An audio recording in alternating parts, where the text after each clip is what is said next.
Il est étrange de contempler la Terre depuis le silence de l'espace. Ce petit disque bleu, suspendu dans l'obscurité comme un bijou oublié, a pourtant enfanté tout ce que nous connaissons. Je ne saurais dire comment j'en suis arrivé là. Quelques instants plus tôt, j'étais dans mon lit, les yeux clos, le corps immobile. Et puis, comme dans un glissement imperceptible, je flottais, au-dessus, en dehors, loin.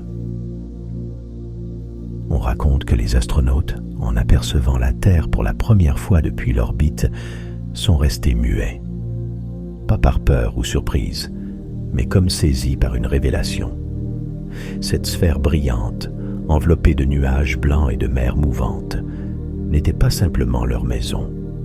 C'était la maison, l'unique, la fragile. De là-haut, tout semble paisible. Les continents s'étirent lentement sous des voiles de brume. Les océans oscillent comme des battements profonds. On ne voit ni frontières, ni villes, ni guerres. Juste un monde vivant, cohérent, respirant. La Terre tourne doucement, bercée par un silence si vaste qu'il semble irréel. À sa surface, la vie fourmille, des forêts bruissent, des rivières murmurent, des créatures naissent, dorment, s'aiment, disparaissent. Le miracle quotidien vu d'ici devient évident, un souffle organisé dans le chaos du vide. Les anciens l'appelaient Gaïa, mère, nourricière, matrice. Cette sphère bleue, ce berceau céleste, seul abri connu dans l'immensité noire. Sous mes pieds, ou ce qui en tenait lieu, la terre brillait, ourlée d'un mince halo atmosphérique, délicat comme un fil de lumière. Je ne sentais ni froid, ni chaleur. Rien ne pesait, rien ne pressait. Juste la sensation étrange d'être un témoin, ou peut-être un passager. Carl Sagan disait « Sur ce pixel bleu pâle se trouvent tous ceux que vous aimez, tous ceux que vous connaissez, tous ceux dont vous avez jamais entendu parler. » Et depuis ma position flottante, je comprenais enfin ce qu'il voulait dire. La Terre n'est pas seulement un monde, c'est un miracle suspendu, un équilibre impossible, un grain de sable vivant dans une mer d'ombre. Je suis resté là longtemps, ou peut-être quelques secondes. Le temps ne comptait plus tout à fait. Et puis, sans que je le décide, je me suis mis à dériver, lentement. Ce n'était pas un vol, ni même un déplacement au sens physique. C'était comme si ma conscience était attirée, tirée doucement vers ce point pâle et fascinant, suspendu dans l'obscurité. La lune. Plus je m'en approchais, plus elle grandissait, se détaillait, prenait forme. Elle n'était plus ce disque lumineux, lointain, accroché au ciel des nuits claires. Elle était un monde, un corps immense, un désert de cendres figées. Je distinguais ses cratères, ses plaines grises, ses cicatrices millénaires, une surface comme râpée par le temps, mais figée dans l'éternité. Il n'y avait pas un souffle, pas un frémissement, pas même un grain de poussière en mouvement. Tout était mort. Et pourtant, tout semblait vivant, chargé de mémoire. Je me suis posé sans m'en rendre compte. Mes pieds, ou ce qui me servait de pieds dans cet état étrange, ont effleuré le sol sans bruit, sans impact. Je n'avais pas de poids, pas de traces à laisser, mais je me tenais là, debout sur la lune, un paysage vide, désolé, dénué de couleurs, s'étendait autour de moi. Mais ce vide ne m'écrasait pas, il m'enveloppait. Il y avait quelque chose de sacré, presque religieux dans ce silence, comme si j'étais entré dans un sanctuaire cosmique. J'ai avancé lentement, sans direction précise. Partout autour de moi, des collines poussiéreuses, des cratères béants, des rochers solitaires. Et là, à quelques mètres, je l'ai vue. Une empreinte, humaine, parfaitement intacte, comme figée dans un sable que les vagues n'ont jamais atteint. Elle semblait récente, presque fraîche, comme si quelqu'un venait tout juste de passer. Mais je savais qu'elle était là depuis des décennies. Une trace laissée dans un monde sans marée, sans vent, sans oubli. Ses pas, son souffle, ses mots suspendus dans le vide. Je me suis arrêté et j'ai écouté, pas avec mes oreilles, mais avec quelque chose de plus profond, comme si la mémoire de ce lieu entrait en moi. Il y avait eu des hommes ici. Ils avaient marché sur ce sol silencieux, portés par le rêve insensé de quitter la terre. Ils avaient vu la terre se lever sur l'horizon gris, minuscule et fragile, suspendue dans l'obscurité. Je voyais cette image maintenant. Elle ne venait pas d'un livre. Elle venait de moi. Je me suis retourné. La terre brillait, loin derrière, perles bleues suspendues dans l'espace noir. D'ici, notre monde semblait paisible, silencieux, harmonieux, comme si toutes nos guerres, nos peurs, nos bruits n'étaient qu'un grésillement imperceptible dans le grand orchestre du cosmos. Un frisson m'a traversé. Pas un frisson de froid, mais un frisson d'éveil. J'étais loin, très loin. Et pourtant, je n'avais jamais été aussi proche de moi-même. Je comprenais pourquoi les astronautes, après être revenus de la Lune, n'étaient jamais tout à fait les mêmes. Quelque chose change là-haut. Quelque chose s'ouvre et ne se referme plus jamais. La Lune n'était que la première étape, un point de départ, une porte. Derrière elle, tout le reste m'attendait. Quelque part dans le noir, Vénus brillait déjà, et j'étais prêt à continuer. Elle brillait dans l'obscurité, comme une étoile tremblante, douce, attirante. Vénus, la déesse du matin, la messagère du soir. Son éclat n'était pas celui d'un soleil lointain, ni d'une lune timide. C'était une lumière plus dense, plus trouble, comme un mystère qui appelle sans révéler ce qu'il cache. J'ai quitté la lune sans bouger, juste une intention, un mouvement sans effort. Et déjà je glissais, porté par une force invisible, à travers l'espace noir. Les distances perdaient leur sens, le temps aussi. Tout devenait fluide, organique, comme si l'univers s'ouvrait à chaque pensée. Vénus se rapprochait, son éclat devenait une sphère, sa surface, un monde. Elle avait quelque chose d'humain, de familier. De loin, elle ressemblait à la Terre, même taille, même courbe délicate, même danse autour du soleil. Mais plus je m'approchais, plus je sentais qu'il y avait quelque chose de faux, quelque chose d'hostile, sous la beauté. Je suis entré dans son atmosphère comme on entre dans un rêve étrange. La lumière a changé. Tout est devenu doré, saturé, brumeux. Un ciel jaune, irisé, d'où filtrait à peine la lumière du soleil, noyé dans d'épais nuages acides. Je flottais au-dessus d'un monde étouffé. Les couches denses de l'atmosphère formaient une prison. L'air était toxique, saturé de dioxyde de carbone. Les nuages, composés d'acide sulfurique, brûlaient tout ce qu'ils touchaient.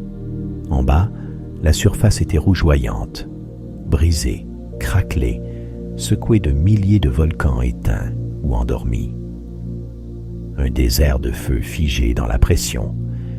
J'ai descendu lentement, pas jusqu'au sol, juste assez bas pour sentir le poids. Cette planète écrase, broie.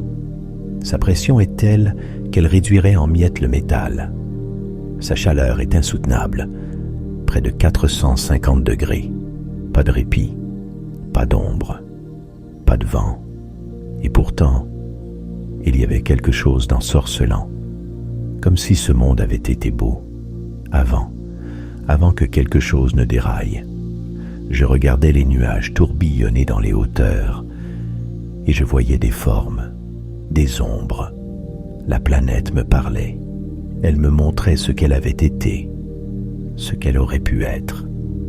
Peut-être qu'autrefois, elle avait eu des mers, des vents doux, des pluies claires.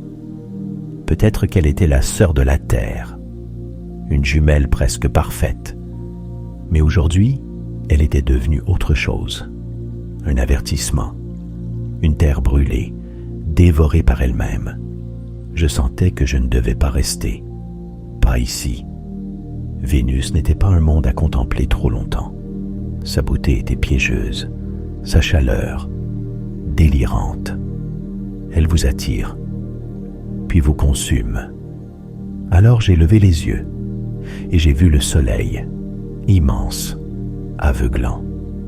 Comme Icare, mais sans orgueil, j'ai eu l'envie de m'y approcher, et c'est ce que je fis. Mais avant lui, quelque chose est apparu. Un éclat obscur, un corps dissimulé dans la lumière, comme une ombre dans l'incandescence. Mercure. Il était là, minuscule, piégé entre l'éclat aveuglant du soleil et le silence du vide, presque effacé par la lumière, et pourtant bien réel. Le premier monde, le plus proche du feu, une planète battue par la lumière comme une enclume céleste. Je me suis approché sans crainte. Ici, la température ne suit aucune logique humaine. La nuit, le froid est absolu, glaçant jusqu'à l'âme, moins de 170 degrés sous zéro. Le jour, c'est l'inverse. La chaleur devient intolérable, plus de 400 degrés. Brûlé, puis gelé, encore et encore. Un cycle sans fin, sans répit. Et pourtant, Mercure tient bon.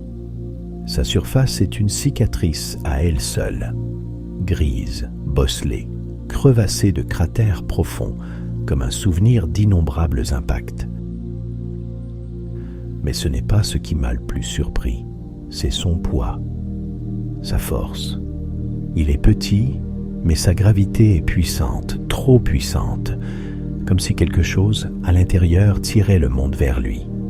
Un cœur, dense, métallique, un noyau de fer massif, recouvert seulement d'une mince pellicule de roche, presque à nu, comme si Mercure était autrefois bien plus grand, et qu'un événement cosmique, un choc, une collision, une rencontre fatale, l'avait réduit à l'état de vestige, un monde mutilé, un survivant.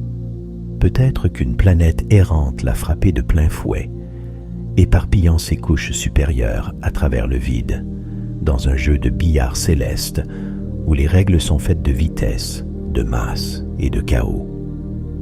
Je regardais le ciel autour de moi, d'autres mondes perdus, déviés de leur orbite, des fragments gigantesques en dérive à la recherche d'un impact. Et nous, là, au milieu de tout ça, petits, fragiles, exposés. Tout ici me disait de faire demi-tour, mais je ne pouvais pas. Pas maintenant, car devant moi, en train de grandir à l'horizon, il y avait lui, le soleil. Pas seulement une étoile, il est Hélios, auréolé de flammes, traversant le ciel dans son char solaire, traînant derrière lui le jour. Il est Ra, œil flamboyant du ciel égyptien, se noyant chaque soir dans le monde souterrain pour renaître à l'aube, invincible. Il est Inti pour les Andes, Amaterasu pour le Japon, Shamash pour les Babyloniens. Il est tous les dieux du feu, du temps, de la vie. Nous l'avons adoré sur les sommets, sculpté dans la pierre, aligné nos temples sur son lever. Depuis la terre, nous l'observons, fascinés, mais à travers des filtres, des métaphores, des voiles de prudence, jamais directement, jamais nu. Mais ici, je le voyais se dessiner peu à peu, sans écran, sans filtre. Et pourtant, je savais qu'il ne me brûlerait pas, car je n'avais plus de chair à consumer, plus de rétine à aveugler, plus de pouls à faire vaciller. Mon âme flottait hors d'atteinte de sa gravité, insensible à sa chaleur, libre de son étreinte. Je n'étais pas vulnérable. Je m'y dirigeais sans hésiter, sans peur, comme un papillon attiré par la flamme. Plus je me rapprochais, plus l'espace autour de moi changeait. Le noir du vide se teintait de rouge, d'or, de blanc incandescent. Des vagues de lumière se propageaient sans fin, comme des respirations d'énergie pure. J'avais l'impression d'entrer dans une mer vivante, un océan de feu en mouvement. Et soudain, il fut là, immense, majestueux, terrifiant de beauté. Sa surface, loin d'être lisse, était une mer agitée, tourmentée, incandescente.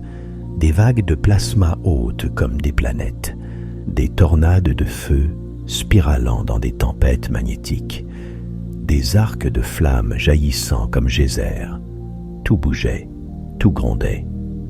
Et pourtant, il n'y avait pas de bruit, seulement une vibration, une onde, comme si la lumière elle-même chantait. Je flottais juste au-dessus de la surface, dans les hauteurs de sa couronne solaire. Ici, la température défiait l'entendement. Des millions de degrés. Un feu si intense qu'il décomposait la matière pour la transformer en pure énergie. Aucun corps ne pourrait survivre ici. Aucune sonde. Aucun métal. Mais moi, j'étais autre chose. J'étais sans poids, sans chair, sans limite. Et dans cet état, je voyais ce que l'on ne voit pas. Le Soleil n'était pas un simple réacteur nucléaire suspendu dans l'espace. C'était une conscience, un battement, un rythme sacré qui donnait la cadence à tout ce qui existe autour. Chaque seconde, il transformait des millions de tonnes de matière en lumière. Et cette lumière voyageait inlassablement pour caresser des mondes, éveiller des graines, nourrir des vies. C'est lui qui avait façonné la terre, c'est lui qui avait allumé les océans, c'est lui qui avait tracé les saisons, sculpté les arbres, dessiné les ombres. Je savais qu'un jour, il s'éteindrait, il gonflerait, brûlerait la terre, puis se contracterait sur lui-même. Une étoile mourante, devenue naine blanche, une braise dans le noir. Mais aujourd'hui, il régnait encore. Et quelque chose me disait que tout ira bien. Et moi, dans cette fraction d'éternité, je le regardais droit dans l'âme. J'ai fermé les yeux, ou ce qui en tenait lieu, et j'ai senti dans un éclair muet que j'étais fait de cette lumière, que chaque cellule, chaque pensée, chaque battement de cœur que j'avais connu était né ici. Je suis resté là longtemps, ou peut-être un instant seulement. Le temps n'avait plus de contour. Puis, doucement, j'ai senti que quelque chose changeait. Un mouvement dans l'ombre. Une présence lointaine, glaciale, venue d'un autre recoin du système. Je me suis retourné, lentement, et j'ai vu, surgissant de l'obscurité, une traînée de poussière et de glace, une comète. Elle fonçait à travers le vide, attiré comme moi par le soleil, un messager des confins, une mémoire errante. Il était temps de la suivre. Elle fendait l'espace comme une flèche oubliée, un éclat d'ombre et de lumière qui filait droit vers le feu, attiré par le soleil comme moi, mais pas pour le contempler, pour s'y sacrifier. Je me suis rapproché. Elle n'avait rien d'élégant, rien de lisse ou de parfait. C'était une masse chaotique, cabossée, recouverte de poussière et de glace sombre. Un fragment d'univers primitif, intact, brut, presque sale.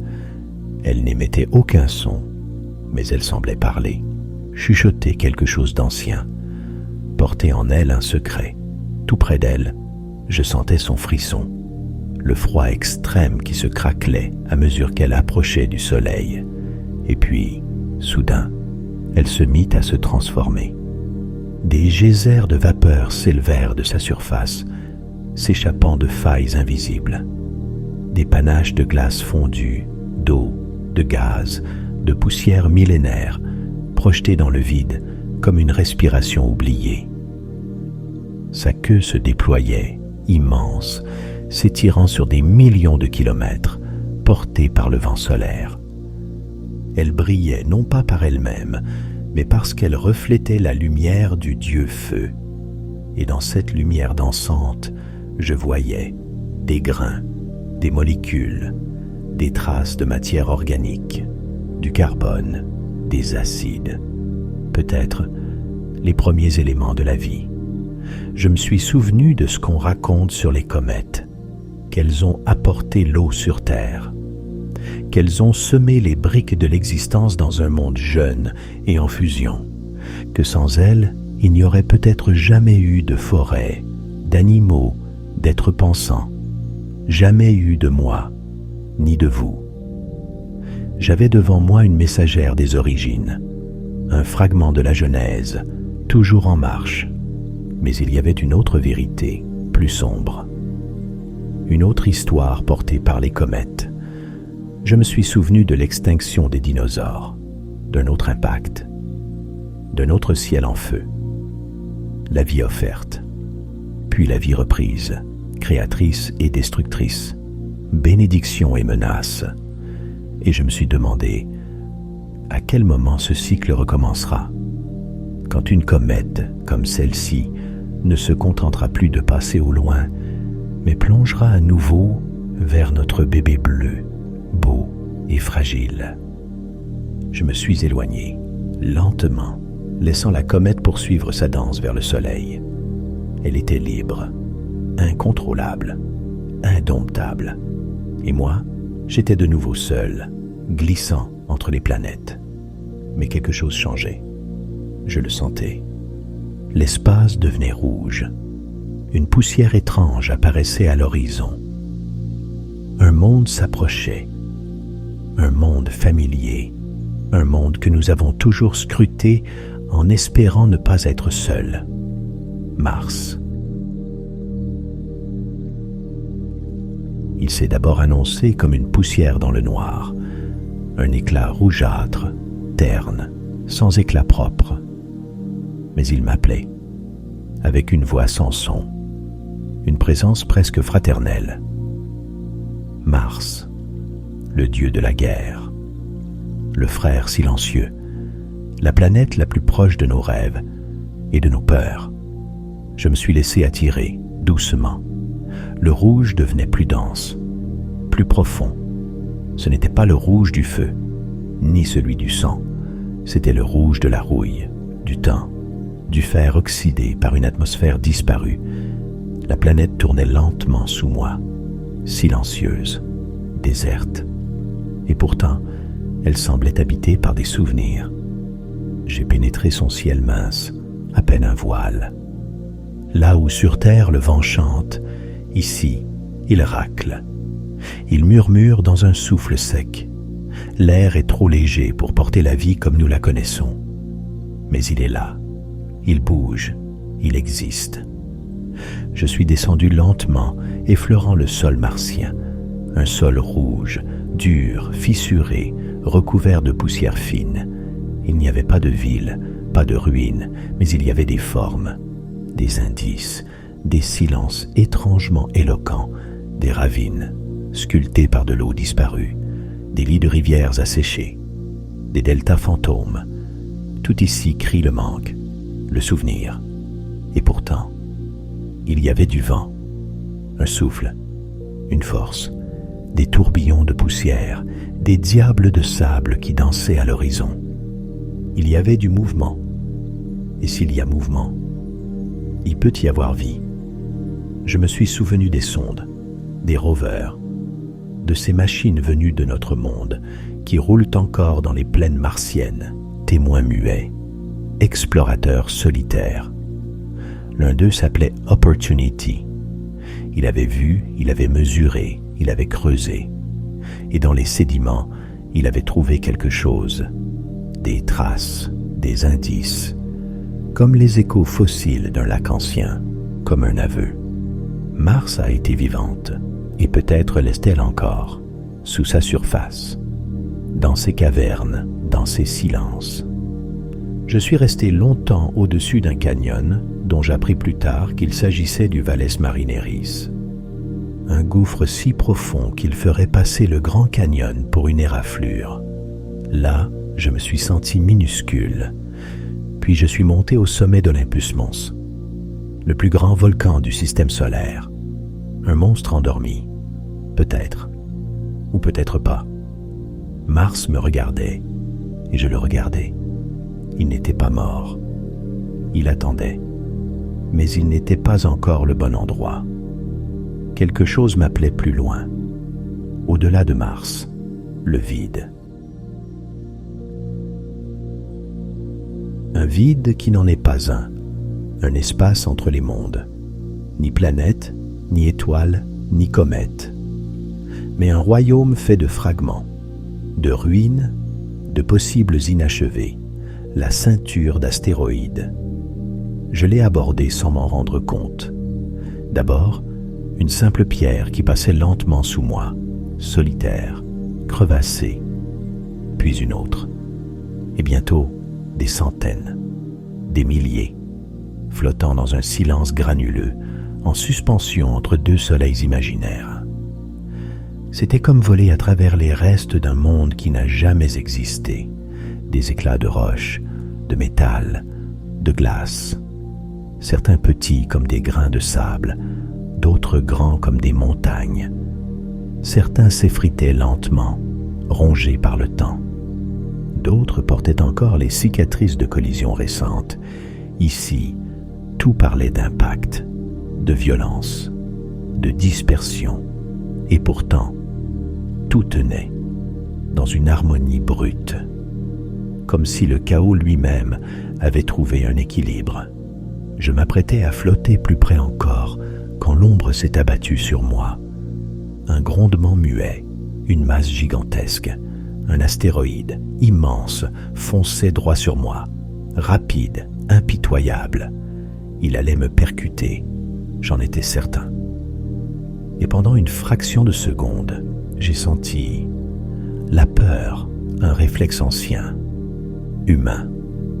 Et puis, il m'a traversé. Pas un choc, pas un frottement, rien qu'un frisson. Je suis passé à travers lui, sans effort, comme un courant d'air glisse entre les branches. Je me suis retrouvé à l'intérieur pendant un moment, dans ses entrailles froides, au cœur d'une montagne flottante.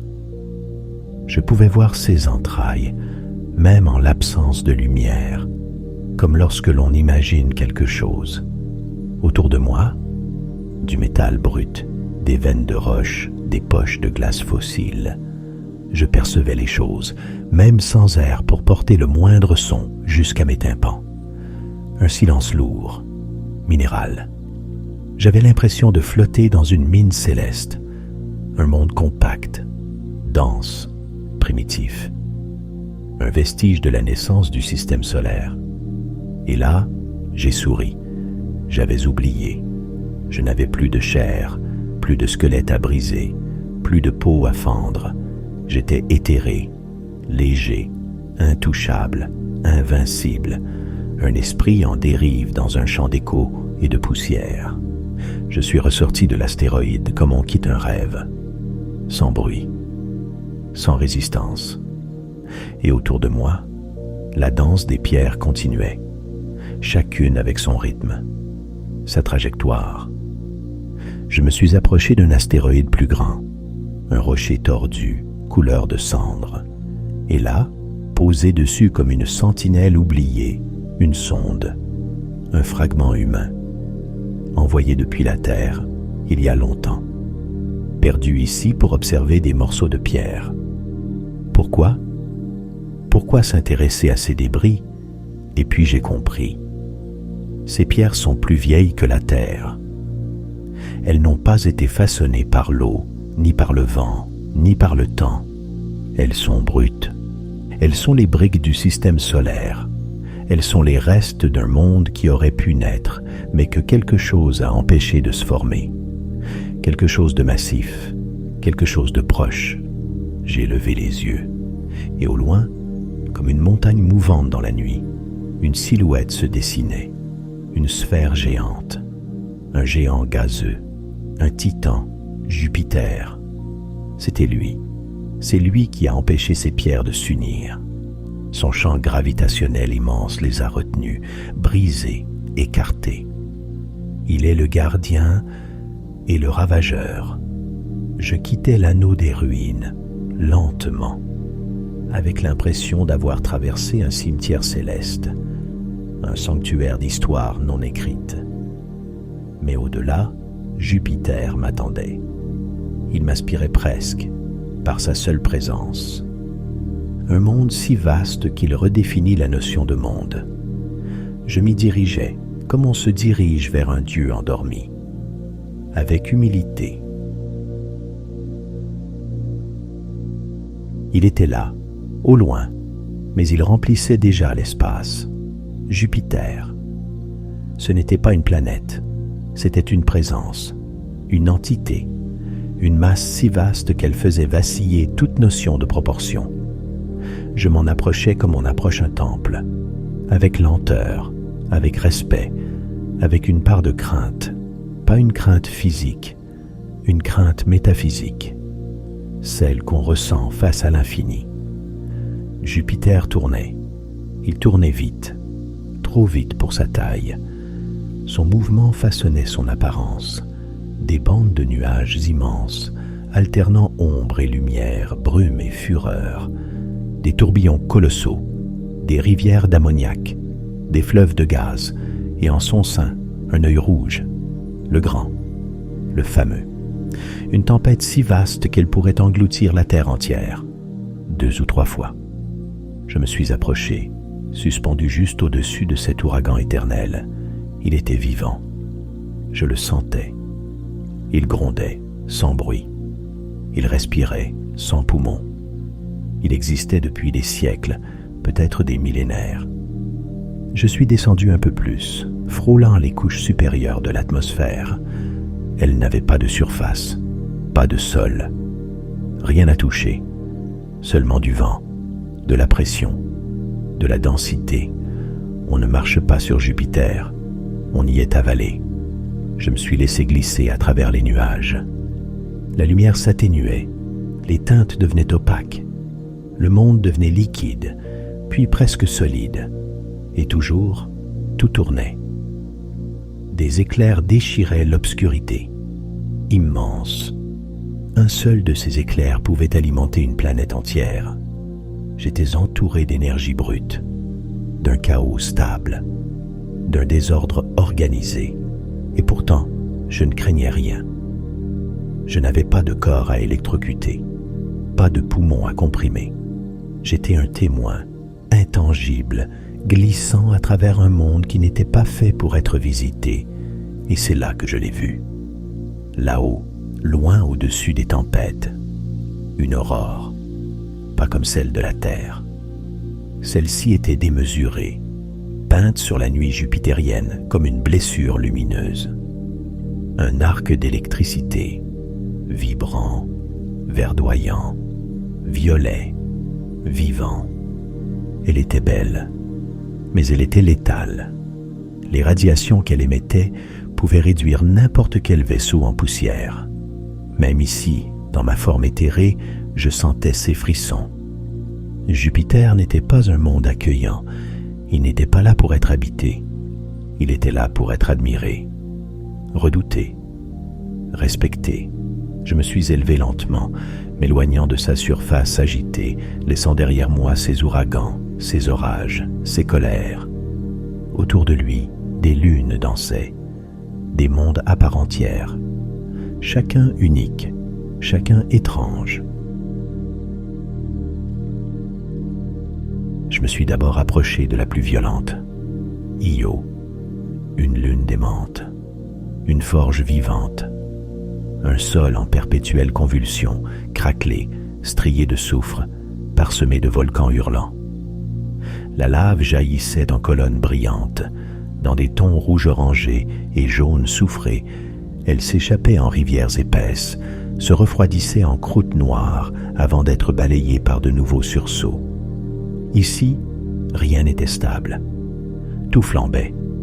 Sous mes pieds, si j'en avais eu, la surface bougeait. Et derrière cette colère, je sentais une main invisible, celle de Jupiter. Sa gravité tordait Io, la compressait, l'étirait, jusqu'à ce que le feu sorte des entrailles. Une lune en douleur, mais aussi en création permanente. Puis, j'ai glissé vers Europa, autre monde, autre silence, une surface blanche, lisse, striée de veines sombres. De loin, elle semblait calme, froide, figée, mais en me rapprochant, je sentais autre chose. Sous cette croûte de roche et de glace, il y avait du mouvement, de la chaleur, de l'eau, un océan entier, profond, enfoui sous des kilomètres de givre, et peut-être dans cet océan souterrain, une vie discrète, adaptée à la nuit éternelle. Microbienne peut-être, ou plus. La pensée m'électrisa. Sous mes pieds, un écosystème entier pouvait nager sans jamais avoir vu la lumière des étoiles. J'ai glissé au-dessus d'une fracture longue comme un continent. Là, la glace semblait plus fine, bleutée, comme si l'eau tentait de remonter, de respirer. Je suis resté un instant suspendu, à écouter. Il n'y avait pas de son, mais il y avait un rythme, un frémissement, une attente. Jupiter tournait au loin, silencieux, immense. Ces lunes dansaient autour de lui, chacune portant une vérité différente. Io, la furieuse, Europa, la cachée, et d'autres encore, Ganymède, Callisto, et bien d'autres que j'ai vus de loin, immenses, glacées, muettes, des mondes à part entière, comme s'il y avait un autre système solaire dans le creux d'un seul. Je quittais leur orbite avec lenteur, et déjà, un anneau se dessinait au loin, l'anneau d'une autre géante, un monde d'harmonie et de vertige, Saturne. Il est apparu lentement, d'abord comme une lueur pâle, ourlée de silence. Puis, en s'approchant, il a pris forme. Une sphère pâle, dorée, éthérée, et autour d'elle, des cercles, des rubans de lumière suspendus dans le vide. Saturne. Ce n'est pas une planète, c'est un bijou, un miracle d'équilibre, un vertige. Je me suis figé. L'espace autour de moi semblait plus lent, comme si Saturne dictait un autre rythme, un rythme doux, circulaire, hypnotique. Ces anneaux étaient là, parfaitement nets, des arcs infinis, faits de glace, de poussière, de roches suspendues dans une chorégraphie silencieuse. Ils semblaient immobiles, figés dans l'immensité. Mais en m'approchant, j'ai vu. Tout bougeait. Des milliards de fragments, certains minuscules comme des flocons, d'autres grands comme des maisons, tous en orbite, tous liés, tous prisonniers d'un équilibre si précis, si fragile, qu'un souffle pourrait le briser. Et pourtant, ils tenaient. J'ai glissé à travers eux, comme à travers les branches d'un cristal vivant. La lumière s'y reflétait comme dans une cathédrale céleste. Je flottais dans un vitrail d'ombres et d'étincelles. Saturne elle-même, en dessous, semblait calme. Un géant de gaz pastel, sans fureur. Ses tempêtes étaient lentes, élégantes, comme si même sa colère se devait d'être belle. Autour d'elle, des lunes gravitaient, et parmi elles, une se détachait, un monde voilé, opaque, épais, titan. Je me suis dirigé vers elle, porté par une curiosité étrange. Quelque chose me disait qu'elle était spéciale, une lune qui ne ressemblait à aucune autre. Titan n'était pas une boule figée. Il respirait quelque chose d'inattendu. Il avait une atmosphère, un manteau dense, orange, brumeux, opaque.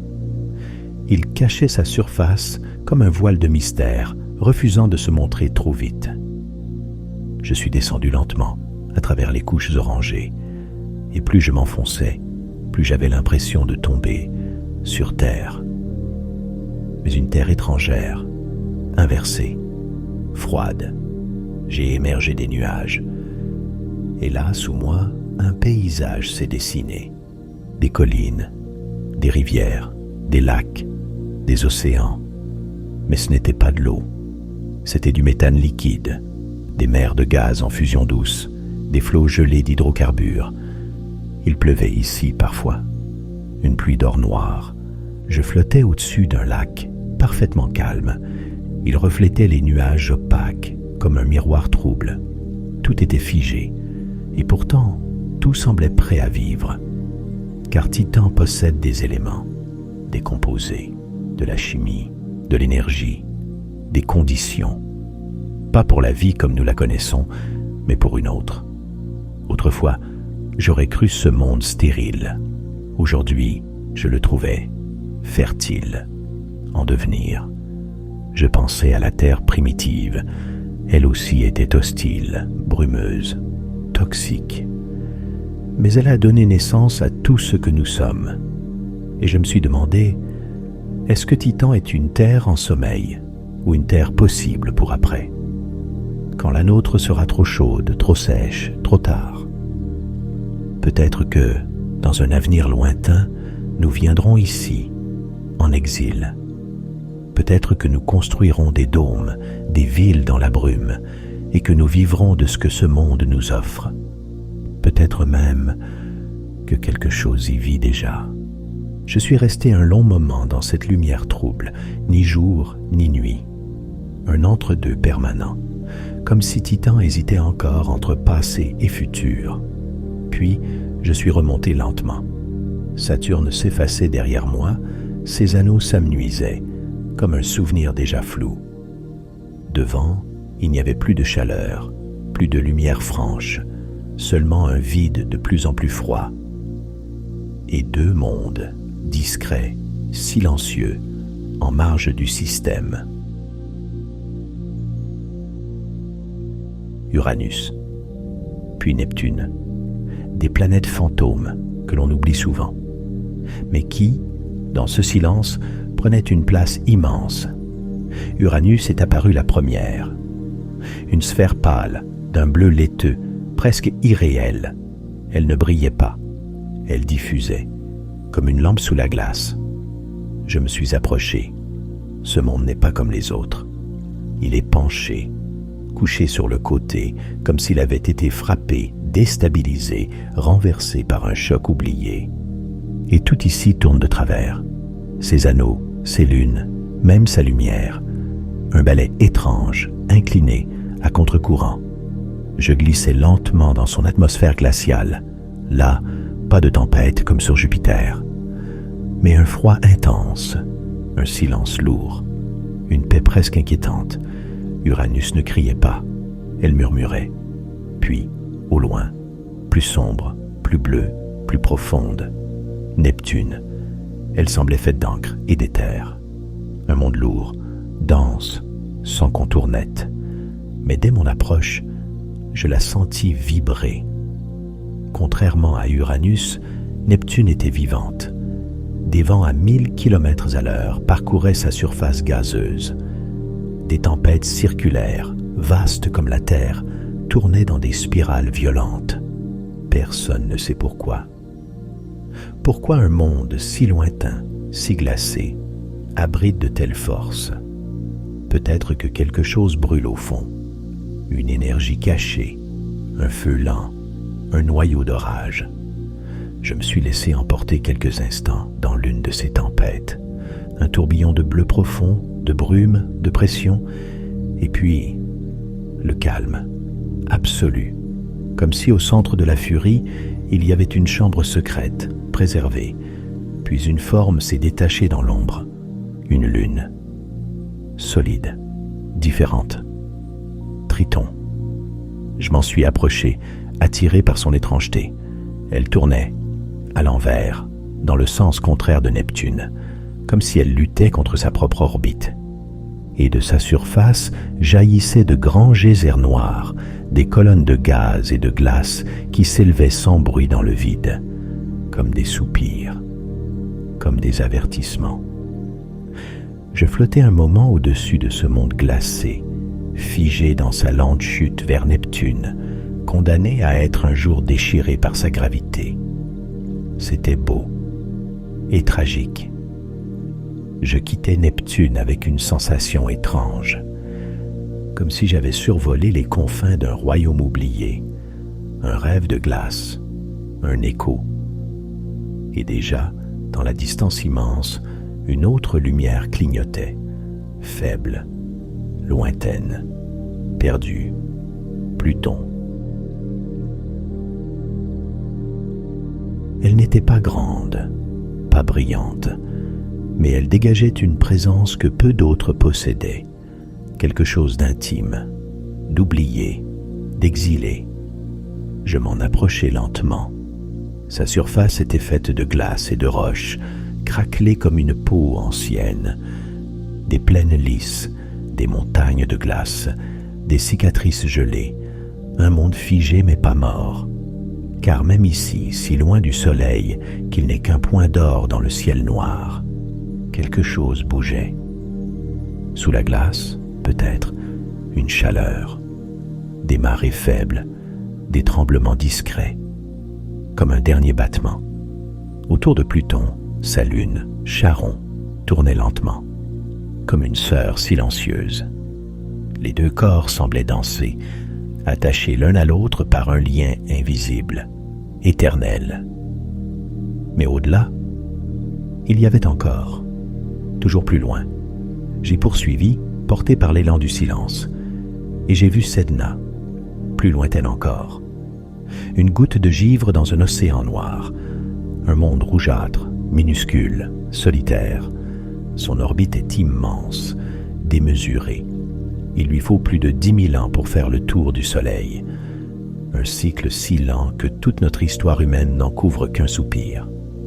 Sedna ne tourne pas. Elle veille. Elle observe le système solaire de l'extérieur, comme un gardien discret, oublié. Rien ne bouge ici. Le froid est absolu. Le Soleil n'est plus qu'une étoile parmi d'autres. Et pourtant, même ici, dans cet exil cosmique, je sentais encore sa lumière, faible, mais vivante. Je regardais en arrière. J'avais quitté la Terre, traversé les planètes, les lunes, les anneaux, les vents, les glaces, les tempêtes. Et maintenant, je glissais au-delà, plus loin que les mondes, plus loin que le soleil, plus loin que la mémoire. Et là, suspendu dans le noir, un éclat artificiel, un fragment d'humanité, voyageur 1.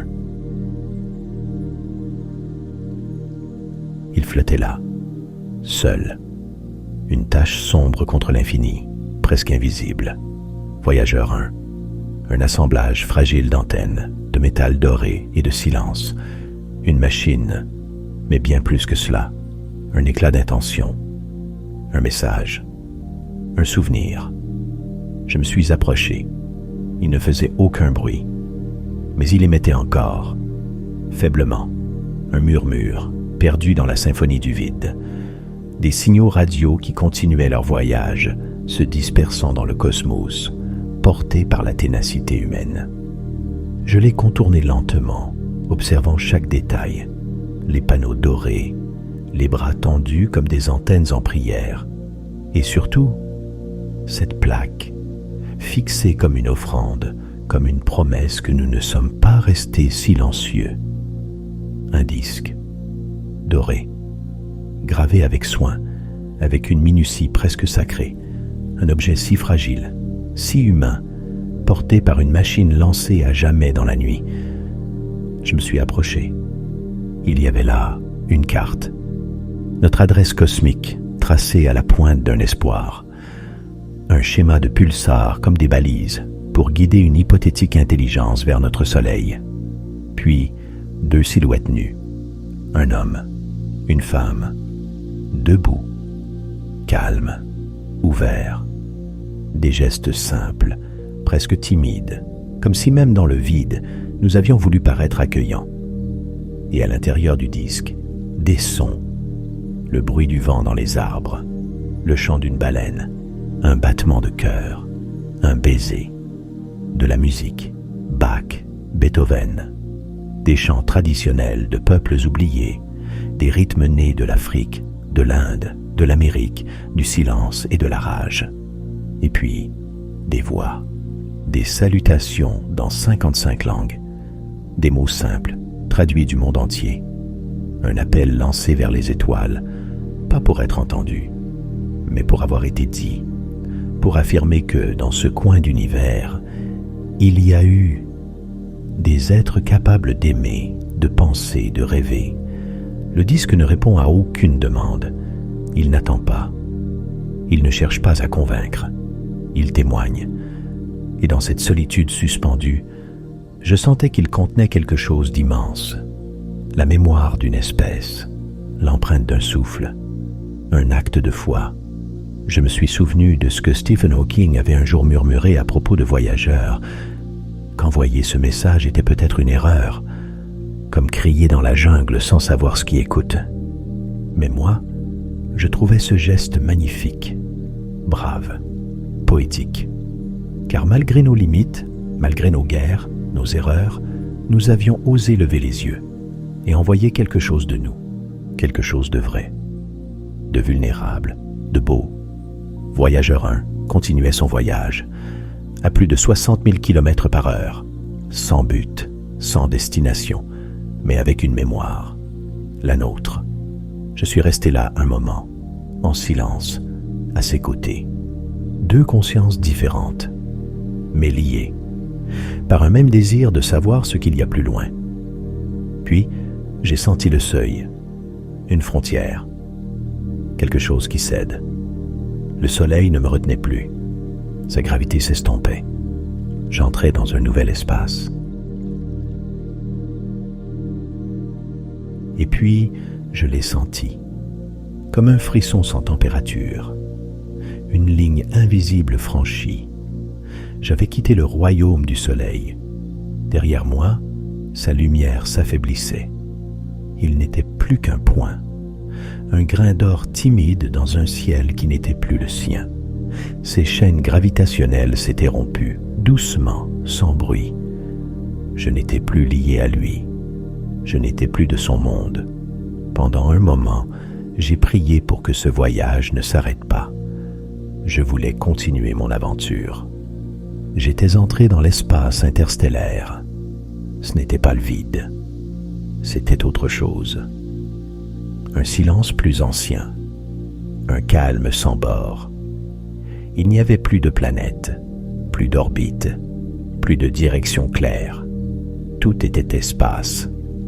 Et tout était temps. Le noir n'était plus noir. Il était profond, dense, tissé d'étoiles lointaines, posé comme des braises froides sur un drap infini. Je flottais, sans poids, sans inertie, ni vers l'avant, ni vers l'arrière. Juste là, suspendu, offert. L'univers ne me regardait pas. Il ne m'attendait pas. Mais il m'acceptait. Et j'ai ressenti une chose étrange, le dehors, l'absolu dehors. Ce qu'aucun rêve n'avait vraiment osé envisager. Le lieu sans centre, sans abri, mais aussi sans menace. Un lieu neutre, primordial, libre. C'était comme être nu devant quelque chose de si vaste qu'il n'a plus besoin de te juger. Et pourtant, même là, au milieu de rien, j'ai senti une tension, un appel, un fil tendu à travers l'abîme, une force qui me tirait, lentement, vers une étoile, peut-être la plus proche, Alpha Centauri. C'est d'abord une lumière, lointaine, faible, mais régulière. pas une étoile isolée, un groupe, un trio. Alpha Centauri, la voisine. Notre plus proche étoile, ou plutôt nos plus proches étoiles. Je me suis approché, et très vite, l'unité s'est dissoute. Il n'y avait pas une lumière, mais trois soleils, 3 flammes suspendues dans une danse lente et millénaire. 3 corps en orbite les uns autour des autres, dans une chorégraphie silencieuse et précise. Il y avait Alpha Centauri A, doré, vaste, semblable à notre Soleil. Puis Alpha Centauri B, plus petite, plus orange, mais non moins puissante. Et enfin, à l'écart, discrète, presque oubliée, Proxima Centauri, la plus proche de la Terre, la plus minuscule aussi, une étoile rouge, timide, mais redoutable. Je me suis laissé porter entre elles, comme un insecte pris dans un champ d'ondes gravitationnelles. Leurs lumières se croisaient, s'additionnaient, se déformaient. Le temps ici semblait différent, allongé, étiré comme une nappe posée sur l'infini.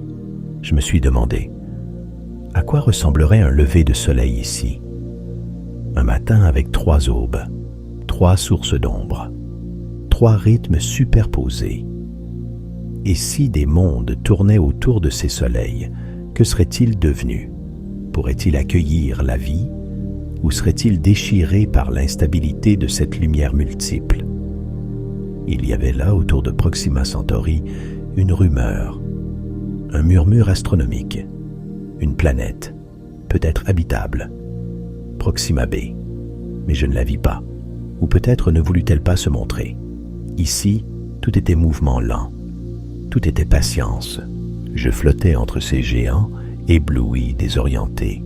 Chaque étoile rayonnait une promesse différente, une énigme, un équilibre instable, mais réel.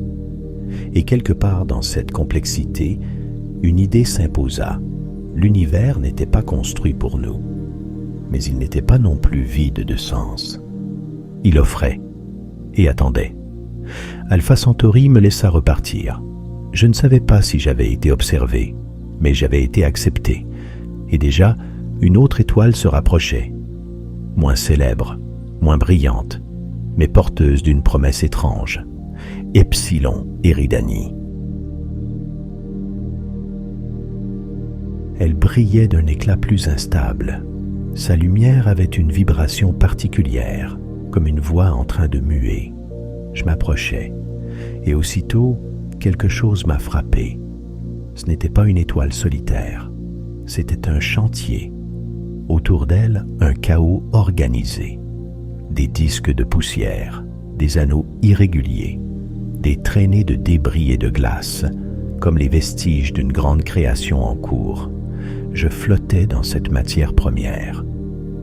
Des blocs de roche, de métal, de glace crissaient lentement autour de moi.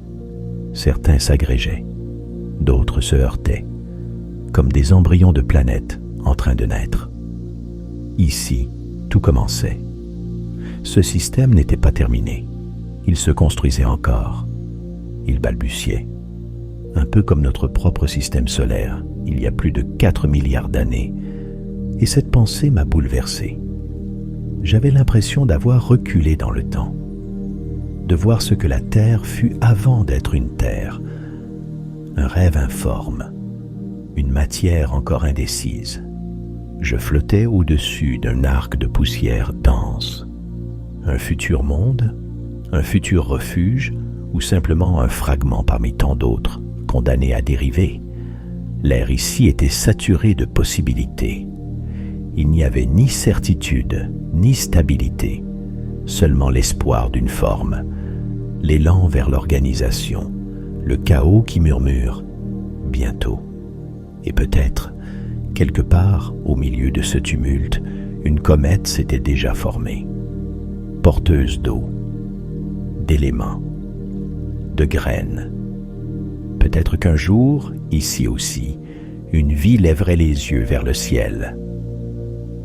Epsilon Eridani était jeune, mais elle n'était pas vide. Elle était enceinte d'un futur encore flou. Je m'éloignais à regret. Le spectacle de la création brute avait quelque chose de sacré. Mais d'autres étoiles m'attendaient, et l'une d'elles brillait d'un éclat particulier, stable, régulier, réconfortant. Gliese 581. Une étoile rouge, calme, stable, à 20 années-lumière à peine, toute proche, à l'échelle de la galaxie. Elle ne brillait pas fort. Ce n'était pas une géante flamboyante, ni une étoile bleue incandescente. Non, c'était une lumière douce, persistante, une flamme tranquille, et autour d'elle, plusieurs planètes, dont une différente. Je m'en approchais lentement, presque à tâtons. Quelque chose me retenait d'aller trop vite, comme si je m'approchais d'un lieu sacré. Elle tournait à bonne distance de son étoile, ni trop près, ni trop loin, le juste milieu, la zone habitable, celle où l'eau pourrait exister à l'état liquide, où la chaleur ne brûle pas, où le froid ne fige pas. Je flottais au-dessus d'elle, cherchant à comprendre. Il y avait une atmosphère, fine, discrète, des continents peut-être, des mers peut-être, ou juste des espoirs projetés sur un lointain trop silencieux. Mais la sensation était là.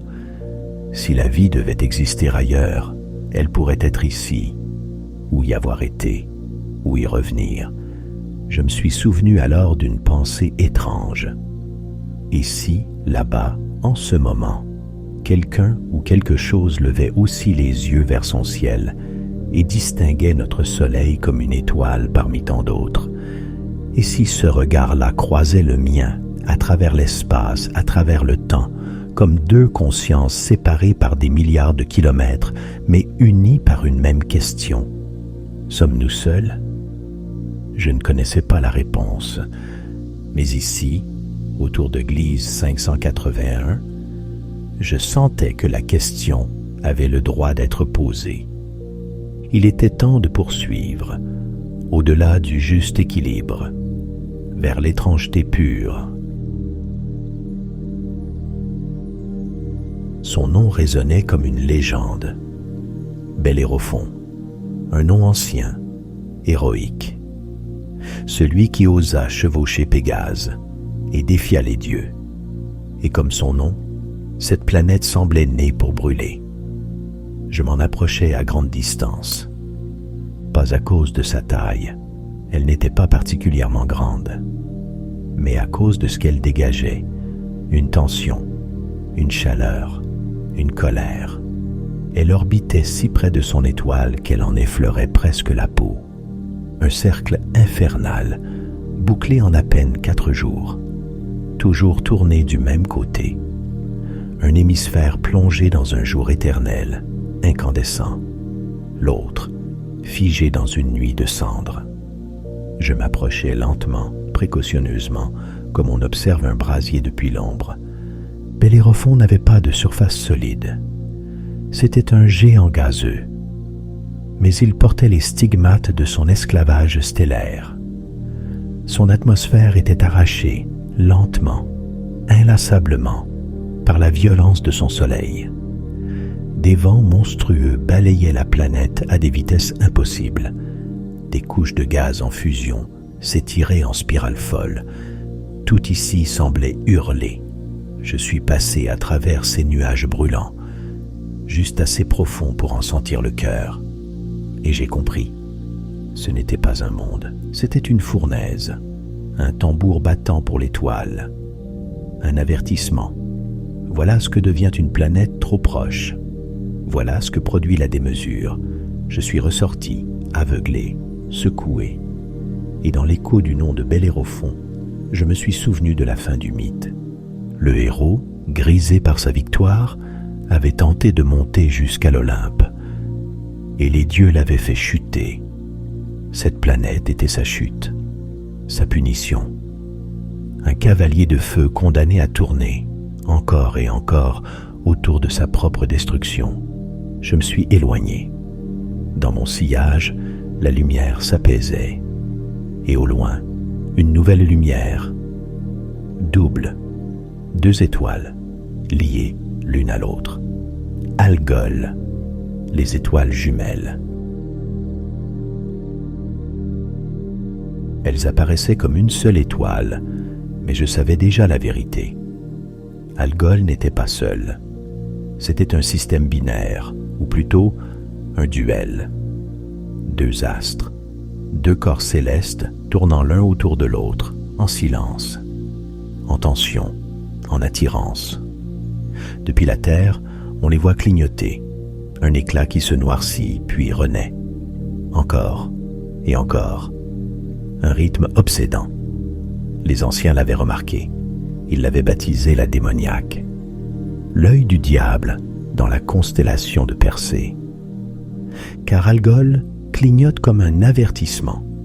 Et à l'échelle cosmique, ce clignement n'est pas une illusion. C'est une éclipse gravitationnelle, un bal éternel. 2 étoiles. L'une plus massive, brillante, pleine. L'autre plus discrète, plus sombre. Elle tourne. Et parfois, la plus sombre passe devant la plus lumineuse. Alors, la lumière diminue, l'éclat baisse. Et dans le ciel, un battement se produit, un souffle, une pause, une reprise. Je me suis approché et j'ai pu voir leur danse. Ce n'était pas une éclipse, c'était une étreinte.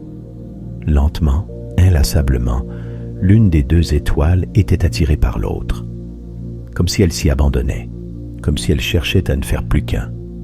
Des jets de matière filaient d'une étoile à l'autre, des ponts de feu, de plasma, d'hydrogène arraché, offert, repris. Un échange infini, comme un amour cannibale. Je suis resté là, un moment, fasciné par la précision, par la brutalité douce de ce ballet. Puis j'ai compris, ce n'est pas une anomalie, c'est une leçon. Même les étoiles se dévorent, même la lumière peut vaciller, même l'univers connaît le doute. Et pourtant, le rythme continue. Clignement, silence, renouveau. Je m'éloignais d'Algol, son battement encore résonnant en moi. Et déjà, une autre lueur m'attendait, plus vaste, plus rouge, presque effondrée sous son propre poids, Bételgeuse. Elle ne brillait pas, elle brûlait, lentement, immensément, comme une braise géante posée sur le noir de l'univers.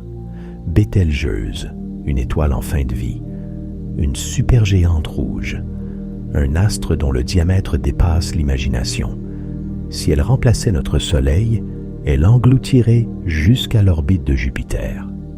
Je me suis approché et j'ai senti comme une fatigue cosmique. Pas d'agonie, pas de plainte, mais un poids, celui des milliards d'années vécues, de toute l'énergie dépensée, de tout ce que cette étoile avait contenu. Bételgeuse palpitait lentement, comme si chaque battement de son cœur prenait des semaines. Sa surface ondulait. Des vagues de gaz rouge, orange, carmin s'élevaient, s'effondraient. Elle n'avait plus de forme nette. Elle s'effilochait dans l'espace. Son atmosphère se diluait, comme si elle commençait déjà à devenir un souvenir. Et pourtant, quelle puissance! Elle n'était pas morte. Elle se préparait. À quoi? À sa fin, à son explosion. Une supernova en devenir, un dernier acte incandescent, une implosion, puis une détonation, libérant plus d'énergie en quelques jours que le Soleil n'en produira durant toute sa vie. Je flottais là, au seuil de la catastrophe, trop tôt pour la voir éclater, trop tard pour la voir intacte. Elle me regardait, en quelque sorte, avec ces milliards de tonnes de matière suspendues dans l'hésitation. Et je me suis souvenu, chaque atome de mon corps restait au chaud dans mon petit appartement, à plus de 600 années-lumière de là où se trouve ma conscience, vient de cela, de ces fins-là. Des étoiles comme Bételgeuse sont les mères de la matière. Elles meurent pour que d'autres naissent. Et dans ce rouge mourant, il y avait plus de vie que dans bien des planètes. Je me suis éloigné. Et alors, j'ai vu, dans son sillage, une nébuleuse, un nuage noir, épais, poussiéreux, où naissent d'autres étoiles. La nébuleuse obscure d'Orion. Pas un éclat, pas un phare, mais un voile. Dense, sombre, secret. Je suis entré dedans comme on entre dans une forêt de nuit, sans repère, sans bruit. C'était un monde de poussière froide, de gaz lourd, de silence chargé. Rien n'était figé ici. Tout bougeait, lentement. Des filaments tournoyaient dans l'obscurité. Des masses invisibles se rapprochaient, se tordaient, s'effondraient sur elles-mêmes. Je le comprenais peu à peu. Je n'étais pas dans un nuage. J'étais dans un ventre, un utérus cosmique. Ici, les étoiles n'étaient pas encore des étoiles. Elles n'étaient que des points de chaleur, des promesses. Je passais devant des poches de lumière sourde, des nœuds d'énergie, des sphères incomplètes, et je sentais le frémissement, le tout début. La matière se contractait, la gravité sculptait, et peu à peu, un noyau se formait. La température montait, l'inertie cédait, et quelque part dans cette matrice silencieuse, une étoile était en train de naître. Je n'ai pas vu sa naissance, mais j'ai vu les conditions, le lieu, l'état, le chaos fécond, et soudain, j'ai compris. Chaque soleil est un miracle, chaque lumière, une sortie des ténèbres, littéralement. Je flottais dans la poussière de ce qui, demain, éclairera des mondes. Ce nuage, ce noir, c'était la lumière en devenir. Et plus loin, déjà, la matière se rassemblait. Elle commençait à rayonner, de la chaleur, de la force, des jets de gaz en spirale, une autre naissance, une étoile. Je flottais encore dans la nébuleuse. Je commençais à me demander quand ce voyage se finirait. Non pas que j'avais envie qu'il s'achève, au contraire, car je voulais qu'il dure encore quelques heures, le temps que je puisse explorer encore les merveilles de l'espace. La poussière dans la nébuleuse s'épaississait. La lumière perçait à travers le noir, comme un rêve qui insiste. Et puis, quelque chose a cédé. Un cœur s'est formé, compact, invisible encore, mais chargé d'une tension si intense qu'elle devenait presque audible. Puis ce cœur a éclaté, non pas dans un fracas, mais dans une naissance, une étoile, pas une explosion, une ignition, comme un feu qui s'allume au fond d'un souffle. La température s'est envolée, des millions de degrés. Et au centre, l'hydrogène s'est transformé en hélium, en lumière, en chaleur. Une réaction en chaîne, un équilibre entre effondrement et expansion, un miracle d'instabilité contenue. Et soudain, il y avait une étoile, petite encore, mais réelle, stable. Elle illuminait les résidus de poussière autour d'elle, comme un feu éclaire la cendre de son propre foyer. Je suis resté là, témoin d'un commencement, d'une pulsation nouvelle dans la symphonie cosmique. Chaque battement de cette étoile, chaque photon projeté dans l'espace noir, était une promesse de futur. Autour d'elle déjà, des grains se rassemblaient, des boucles de matière dansaient, des disques se formaient. Ce qui venait de naître n'était pas qu'un astre, c'était un centre, un appel, un système en gestation. Et je me suis souvenu, le soleil aussi fut un jour cette lueur hésitante dans un nuage oublié.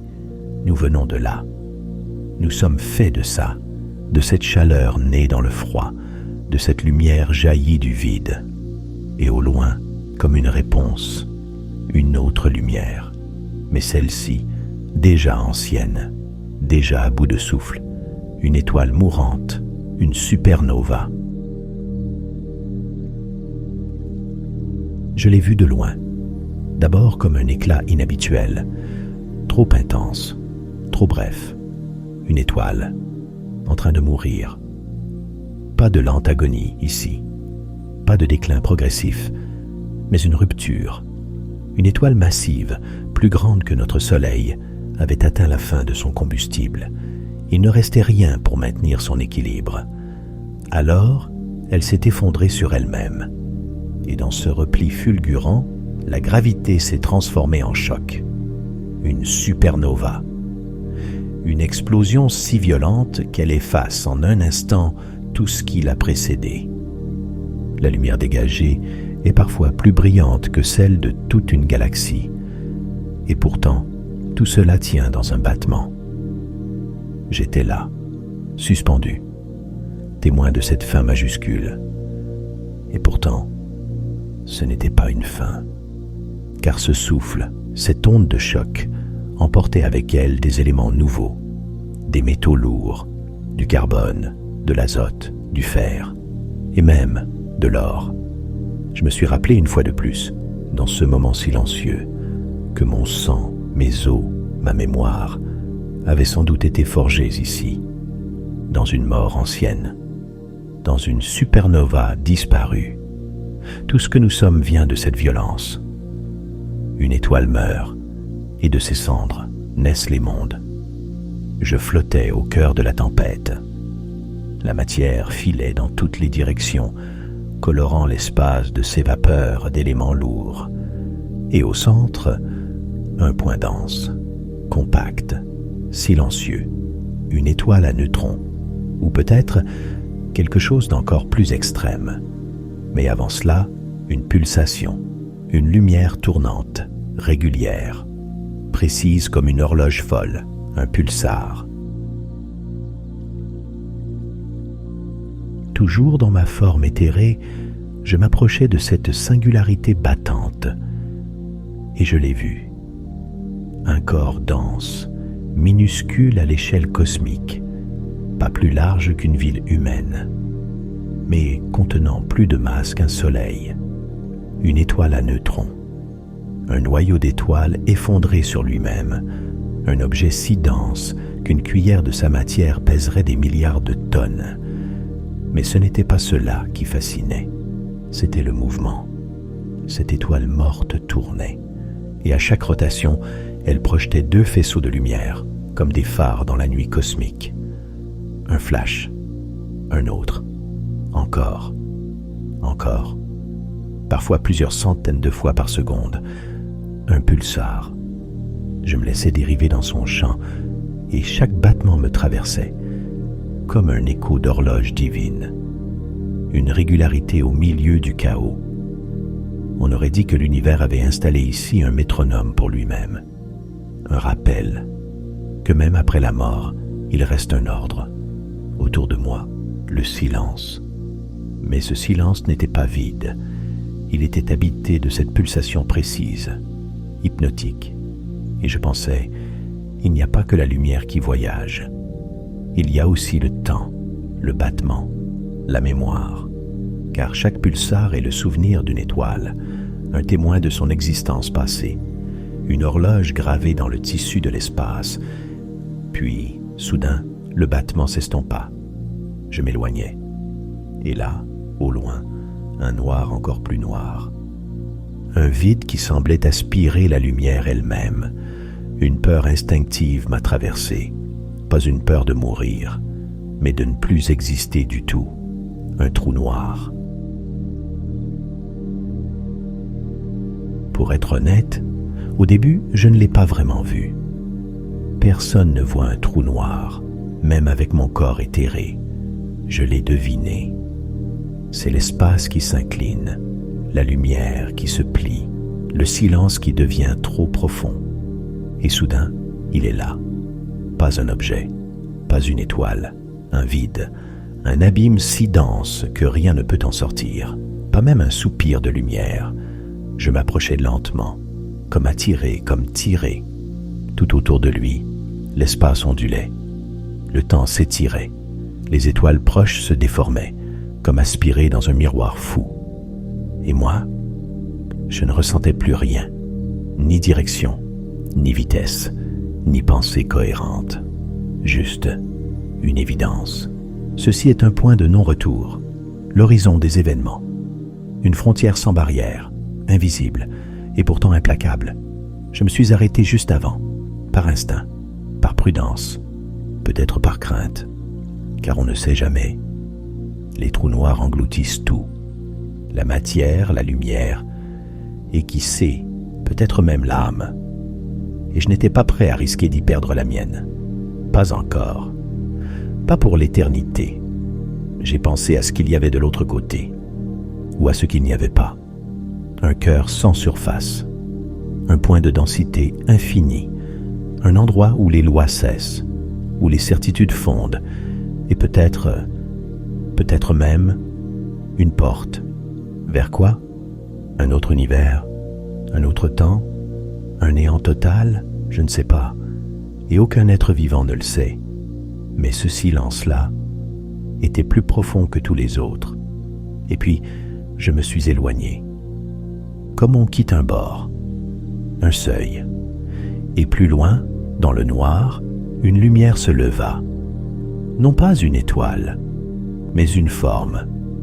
Un mur de poussière, de gaz, de mystère, les piliers de la création.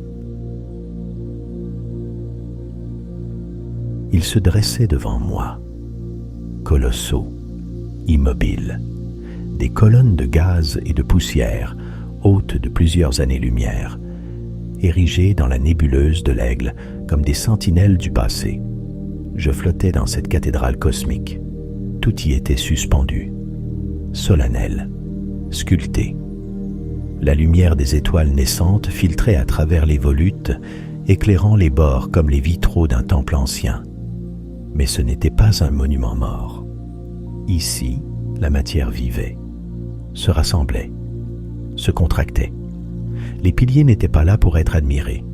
Ils étaient des matrices.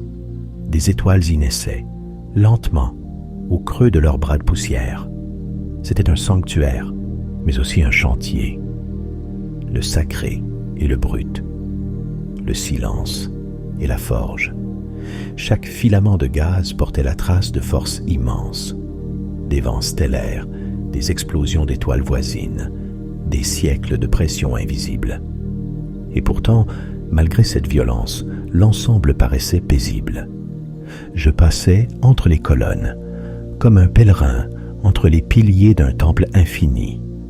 Je ne respirais plus, mais quelque chose, en moi, priait. Et je compris pourquoi on les appelle les piliers de la création. Car ici, l'univers se souvient de sa fonction première, créer. Pas avec des intentions, pas avec des plans, mais par simple nécessité, par beauté. Puis au-dessus d'eux, le ciel devint plus clair, et dans la lumière pâle, une autre étoile, mais plus instable, plus massive, et prête à tout emporter, une hypernova.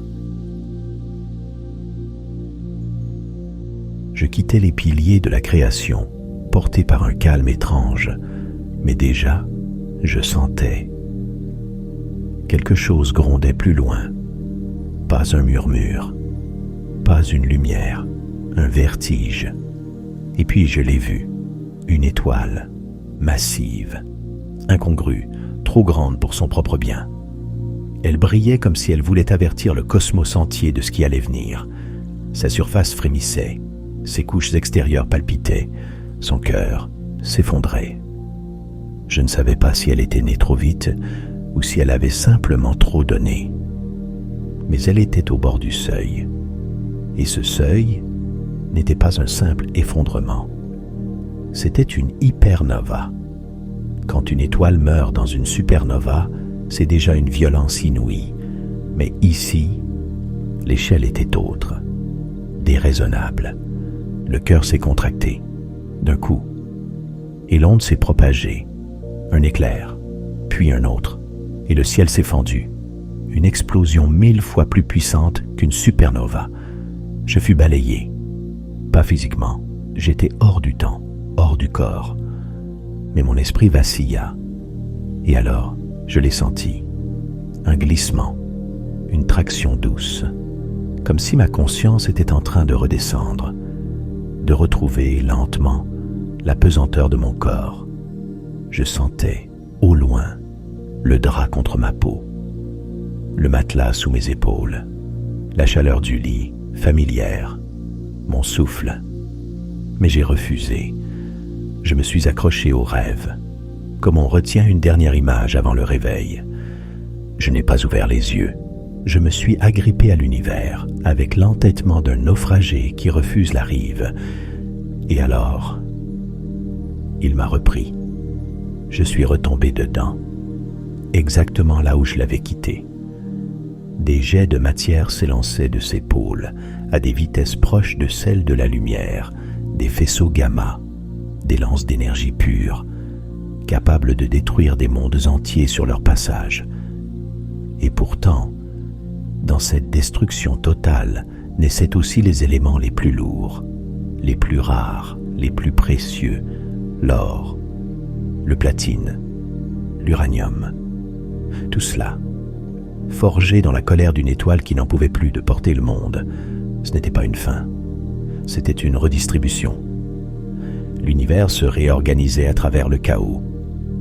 Et dans le sillage incandescent de cette hypernova, des bulles de gaz se formaient déjà. Des résidus lumineux, des graines pour demain. Je m'éloignais, porté par l'onde. Après l'explosion démesurée de l'hypernova, je fus happé vers quelque chose de plus vaste encore. Pas une étoile, pas un monde, pas même une galaxie, un rassemblement, une immense structure, presque impossible à concevoir, un amas, un grand amas galactique. Je le voyais maintenant, des milliers de galaxies, peut-être des millions, réunies dans un seul espace, comme une foule cosmique figée dans la lenteur du vide. Chacune de ces galaxies était un océan d'étoiles, et chacune de ces étoiles pouvait avoir ses mondes, ses lunes, ses marées, ses respirations. Un vertige m'a saisi. J'avais cru voyager loin, mais je n'avais encore rien vu. J'étais comme une poussière dans un désert, un souffle dans une symphonie invisible, un témoin minuscule, dérivant entre les colosses. Ici, tout tournait, tout vibrait. Des bras spiraux entiers de galaxies se mêlaient, des filaments d'étoiles reliaient les amas entre eux, comme les nerfs d'un cerveau cosmique. C'était l'univers qui pensait, ou peut-être qui rêvait. Car dans ce silence, dans ce foisonnement gigantesque, il n'y avait aucun son, aucun cri, aucune certitude, juste la beauté de ce qui existe, de ce qui persiste. Et puis, une idée m'a traversé, simple, évidente, mais bouleversante. Chaque point de lumière que j'avais vu est peut-être lui aussi le théâtre d'un autre regard, d'un autre être flottant comme moi dans le noir, se demandant s'il est seul. Le grand amas n'était pas un lieu, c'était une question, posée à l'infini. Et au-delà de cette foule d'étoiles et de galaxies, il n'y avait plus de structure, plus de regroupement, seulement un seuil, un passage, l'espace intergalactique.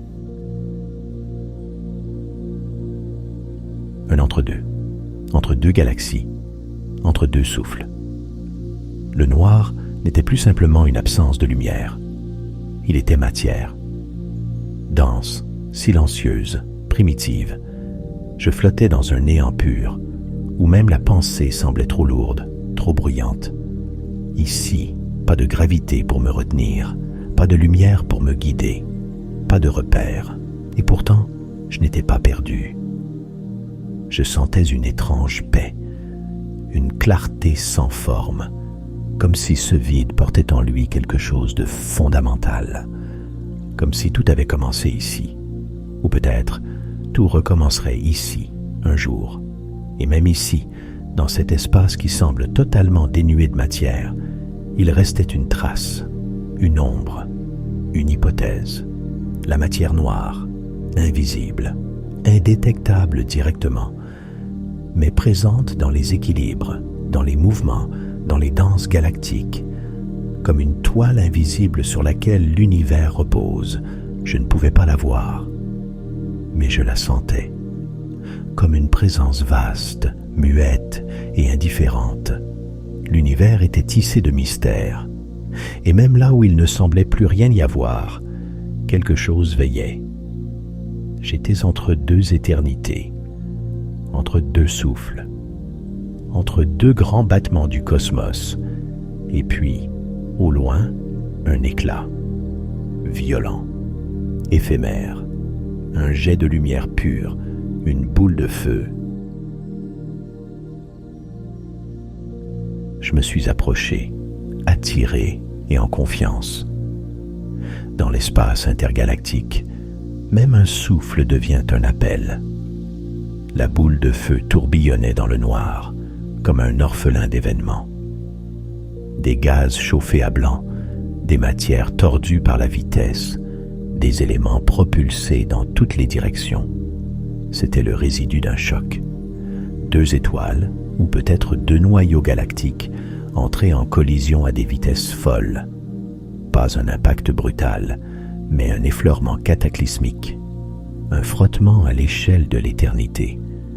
Autour de moi, des filaments s'enroulaient sur eux-mêmes. Des vents de plasma striaient l'obscurité. Des ondes secouaient l'espace lui-même, comme un drap trop tendu qu'on relâche. Et au centre, le cœur incandescent d'un événement révolu. Un feu qui n'avait plus d'origine, juste sa propre fureur. Je ressentais une forme de beauté brute, un art sans sculpteur, un chaos devenu tableau. Je tournais lentement autour de cette sphère de flammes et de débris, et je voyais des poussières se condenser, des tourbillons chercher un axe, des courbes apparaître. Peut-être qu'un jour, cette boule de feu donnerait naissance à une étoile, ou à plusieurs, ou à rien. Mais en elle, il y avait un après. Je m'éloignais. Et dans le fond noir, je voyais un éclat plus vaste encore. Pas un feu, pas un choc, un mouvement, une spirale, Andromède, une galaxie. Elle était là, posée dans le noir, comme une promesse lointaine. Notre voisine, notre sœur, notre avenir. Elle s'étalait avec grâce, dans une spirale parfaite. Des bras pleins d'étoiles, d'océans de lumière, de mondes que personne n'a jamais vus. Je m'en approchais, et plus je la découvrais, plus elle me rappelait la Voie lactée. Même forme, même taille, même silence. Et peut-être, là-bas, sur une planète obscure, quelqu'un levait les yeux, regardait notre galaxie et pensait la même chose. Nous ne sommes pas seuls à tourner. Andromède était vivante, pas comme une créature, mais comme une histoire. Chaque étoile, chaque système, chaque lumière racontait un chapitre. J'ai traversé un de ses bras, baigné dans les lueurs chaudes de millions de soleils. Et je pensais à la Terre, à ce point invisible d'où je venais, et qui un jour entrera en collision avec celle-ci.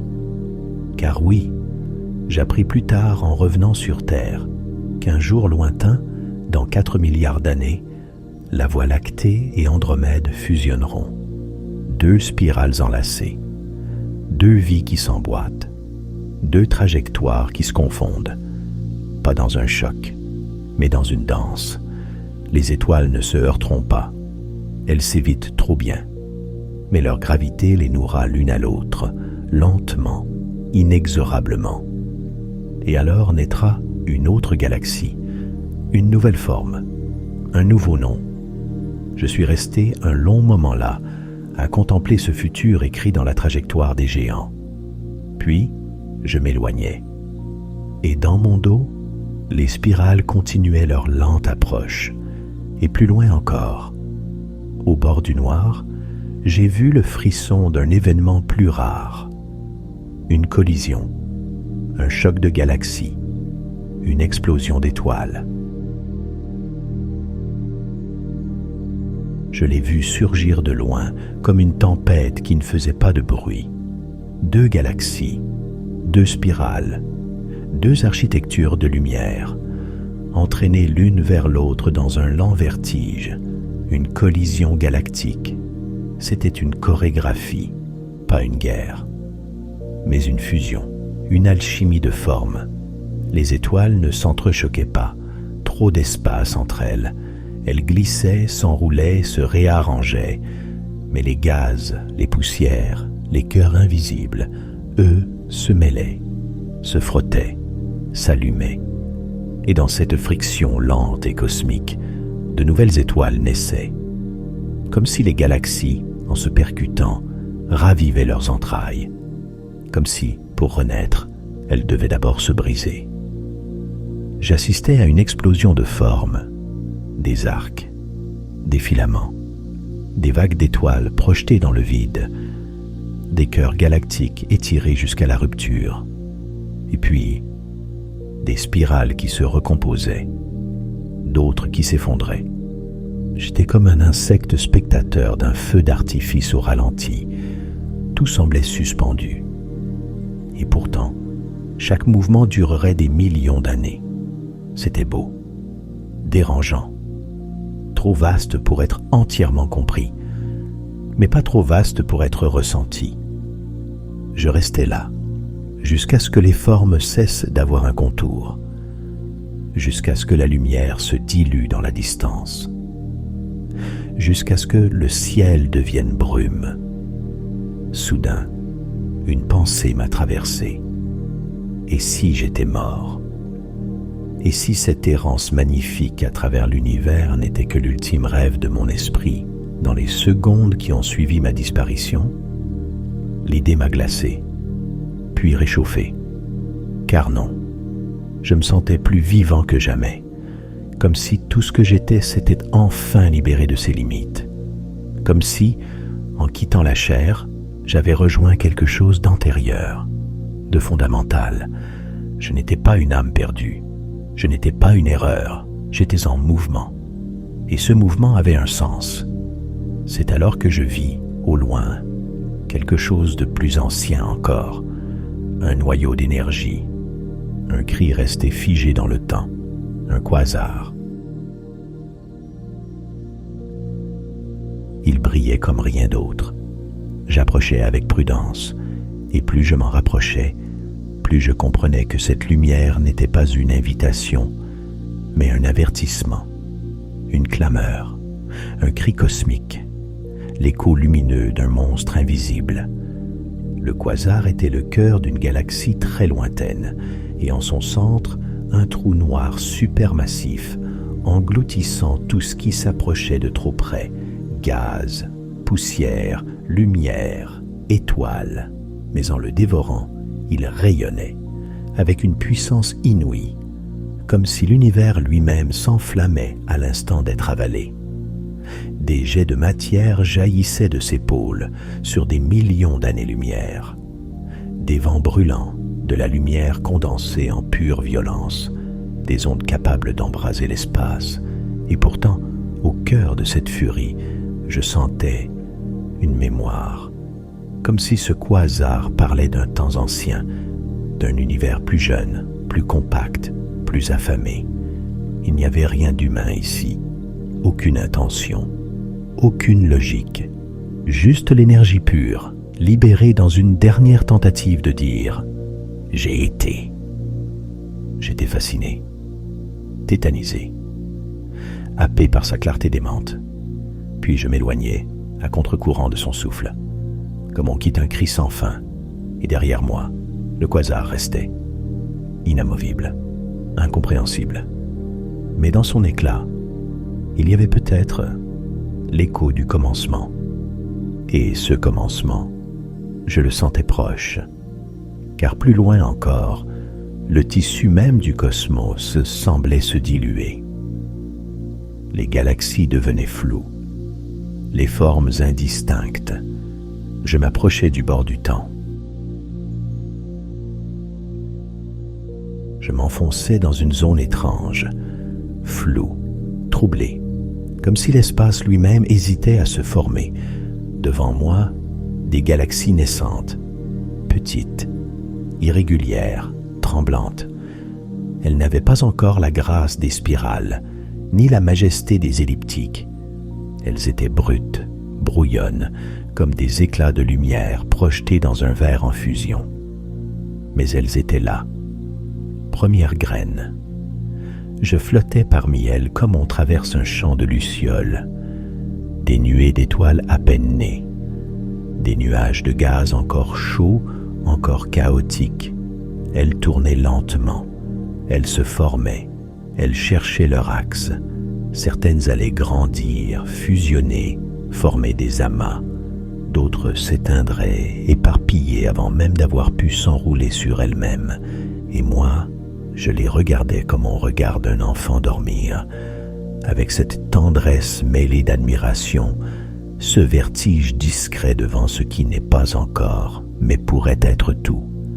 Ces jeunes galaxies étaient encore incomplètes, mal assurées, maladroites dans leur construction, mais déjà pleines de promesses.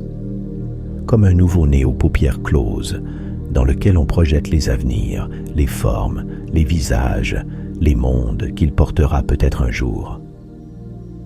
Elle ne savait pas encore ce qu'elle deviendrait, mais moi, je le sentais. Elle portait en elle toutes les histoires possibles, celles des étoiles, des planètes, des formes, et peut-être des vies, des civilisations, des pensées, des voix.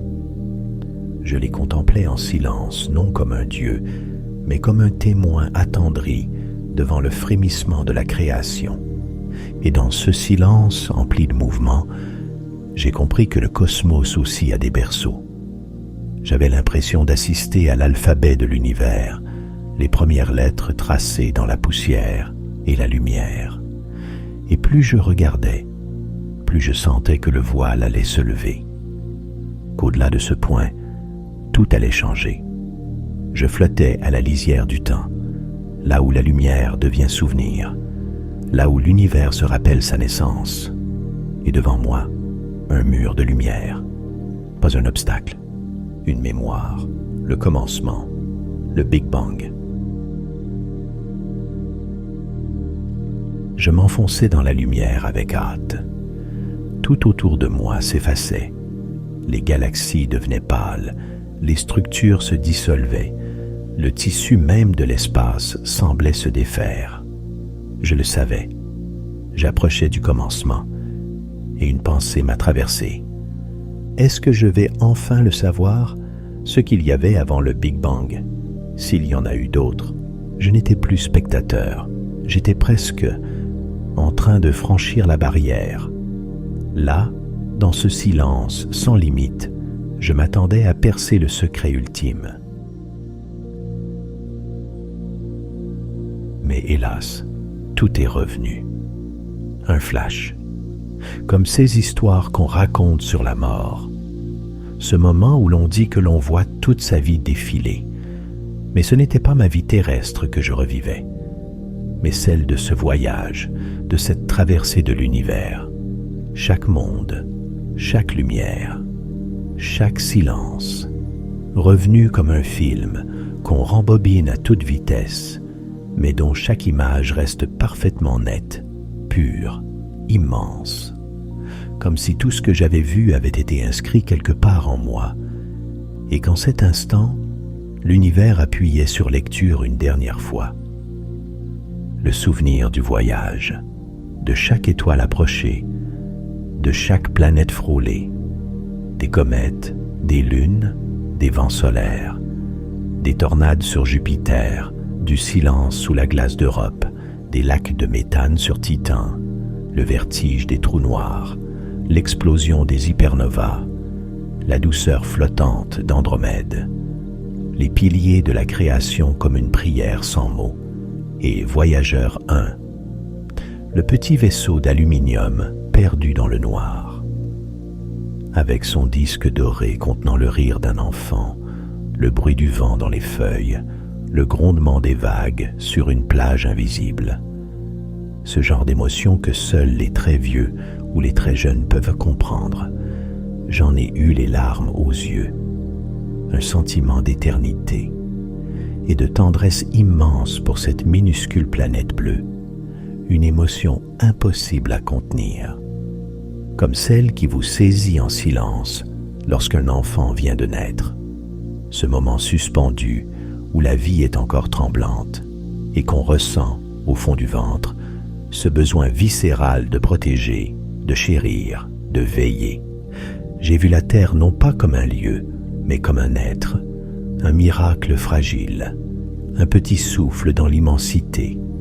Et j'ai eu les larmes aux yeux, des larmes d'une joie nue, mêlées de respect et d'amour pur pour ce monde imparfait, mais vibrant, qui abrite nos rires, nos erreurs, nos mains tendues. Et puis, doucement, j'ai senti quelque chose me rappeler, me tirer, non pas vers un danger, mais vers une évidence, un retour, comme si l'univers lui-même me soufflait. Il est temps de rentrer maintenant. J'avais quelque chose à faire, quelque chose à aimer, quelque chose à vivre. Ma place n'était pas ici, dans l'infini. Ma place était là-bas, sur cette petite planète pleine de failles, de beauté et de rire. Alors tout s'est dissous et j'ai entrouvert les yeux. Un rayon de soleil caressait mon visage avec une telle douceur. J'ai ressenti un sentiment de gratitude que je n'avais pas ressenti depuis longtemps. J'ouvris les yeux plus grands. Là, posé sur mon lit, mon chat qui me regardait, ses yeux mi-clos, sa posture parfaite de félin désabusé. Et dans ses yeux, je crus apercevoir les mers de méthane de titan. Il me fixa avec une expression, une sorte de nonchalance profonde, comme s'il savait, comme s'il avait déjà fait ce voyage une centaine de fois. Alors j'ai souri. Je suis resté là, immobile, bouleversé, le cœur encore plein d'étoiles et l'âme plus légère que jamais. Et pour la première fois depuis longtemps, je me suis senti à ma place, vivant et éternel. Merci d'avoir voyagé avec moi aux confins de l'espace. Si vous souhaitez aller plus loin, j'ai consacré une histoire complète sur le Big Bang. Le lien est dans la description de la vidéo. À bientôt pour de nouvelles histoires.